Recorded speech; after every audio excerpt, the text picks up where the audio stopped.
No. Oh, shit! It's the new level. My femurs. God, every bone in my fucking body. Thankfully, I had to stop. Most especially my legs. God, could you even imagine? I'd say that's probably one of the worst ways to die, is like falling. Yeah, unless you're just dead immediately. Yeah. Anything where you're dead immediately is my preferred method of suicide. Okay by me. How would you like to die? How would your preferred method of death be? You know, I'm going to say what my brother said once because it's probably way more entertaining and I haven't thought about it. Okay. But one time he told me he wants to die by shark attack. God! So that the last thing that goes through his brain is, Jesus, what a rush! It's like, dude, fucking radical. That was amazing! I feel like I'm in a high C commercial.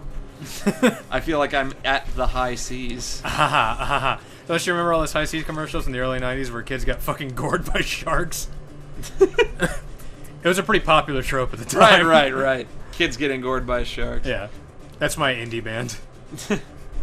I had a friend who had an indie band called Corgi, which stood short for Children on Ritalin Going Insane. That's a pretty good fucking name. Yeah. That's like their titular EP would be called like the non-shortened version. Right.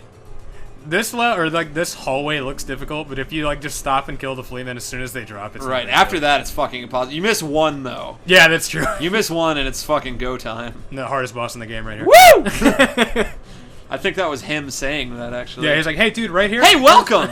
Come on in. Have I told you about my buddy Travis used to work at the Johnny's Pizza, and they had one of those like claw machines where you can win prizes or whatever. Sure, most claw machines. Yeah. It's really just, you win disappointment. I don't know, I'm pretty good at it, but go ahead. Anyway, some kid was like, he got like a whistle or something out of it. Yeah. And he was just for like 70 fucking minutes. And eventually, Travis's coworker was like, hey, buddy, right here? None of that. That is fucking enough. Yeah. I've never wanted to do that so bad as working at the music store. Oh, yeah, I'm sure people just sit there and play, like, Stairway to Heaven for fucking, like, 30 minutes. Honestly, no. Not in Peachtree City, Georgia Music and Arts. You'd figure, but it's not mostly a guitar store. I mean, it's mostly a band and orchestra store. Right. So, what we would hear all the time, we would hear Yuruma, River Flows in You, which the first time you hear, it's extremely beautiful. Right. After that, you're just like, I never want to hear this song again. Guess what? It's by a Korean dude! I don't know that song. Like, hum some bars for me. It was like, ba-do, ba-do, ba-do, da-do, and it has this like real slow thing, and then it builds up. It's like, do-do, ba-do-da, do-do-da, do-do-da, boo-do-da-doon, doon, doon, doon, doon, boo-do-do-do-doon, boom, boom. And so it's just fucking, like, the first time you hear it, you're like, wow, that's really nice. And it gets grating so fast. I mean, like, not only that, but I worked for like a couple different managers. The first manager was pretty okay, but she would play Yuruma's piano CD every morning. Yeah. So I got really sick of it. But once it was over, she would like go back and switch it to another CD. It was just an every morning thing. She'd switch it to like Slayer. It just jumps straight to Rain and Blood. But and it was just like some pop bullshit remixes, but there was like a thing or two on there that was a guilty pleasure that was fun. Yeah. The worst was the manager that came after her, because she left, and like the second in command took over for like a week, and then she left, and then the third in command, whose name was Jen. Right, important to the story. She got the job just because nobody was there to fill the vacuum, even though she was completely unqualified. Would you say she was truly outrageous? Wait. Do you get that joke? It's ringing a bell, but... Cool, the best jokes. No, I'm not getting it. Maybe somebody else got it. It was Gem and the Holograms in 1980. Oh, Gem! Yeah. Right. Yeah, they're making a movie out of that. Yeah, I saw that. Apparently it has nothing to do with Gem and the Holograms. Really? Yeah, it's just like this girl gets famous and then she starts being a bitch to her friends, and then like she has to learn not to be a bitch. It has nothing to do with superpowers. It's just all about the evil of the record industry and popularity. But anyway, that's a bummer. She has pink hair. No, man. But anyway, Jen, who was just, grandfathered into the position, right, was crazy. And I remember once I played Anamanaguchi at work, and she was just like, Brett, we can't listen to the Game Boy music at work. And I was just like, fuck you, I hate you. And like, it was like, don't get me wrong, it wasn't just because of that. Like, she was just ridiculous. I just lived my entire life on the bleeding edge of a hair trigger. Just if you, for lack of time. If you ever had a shitty manager who did stuff that made no sense, that is Jen. All right. But anyway, I forget why I was telling this story. Something about the music getting grating. Right. She would only play Michael Jackson. Oh, well, I mean, if you're gonna play one thing, it was like, well, yeah, you think so at first, and like, don't get me wrong, I grew up on Michael Jackson. Michael Jackson was like my favorite music for forever. Yeah. I love Michael Jackson. Always have, even like through the scandal when everybody was making fun of him, was like, shut up! Michael Jackson is great! He made Thriller, man. And so then he died, yeah. and like everybody got super into him, and the store bought like the Michael Jackson like essential 2-disc album set, which is awesome. It's great. But I actually got sick of Michael Jackson. Wow. From listening to it too much, and like I've only recently recovered from that. But luckily it wasn't terminal. There was once it was after, you know, like 2 managers later, all the girls were gone. Yeah. Andrew and Sean were running the store, but Deborah came to work there. She's awesome. But anyway, she was working one day, and she went back to the CD player, and she put in the old Yuruma CD. Yeah. With that fucking song that everybody plays all the time. Right.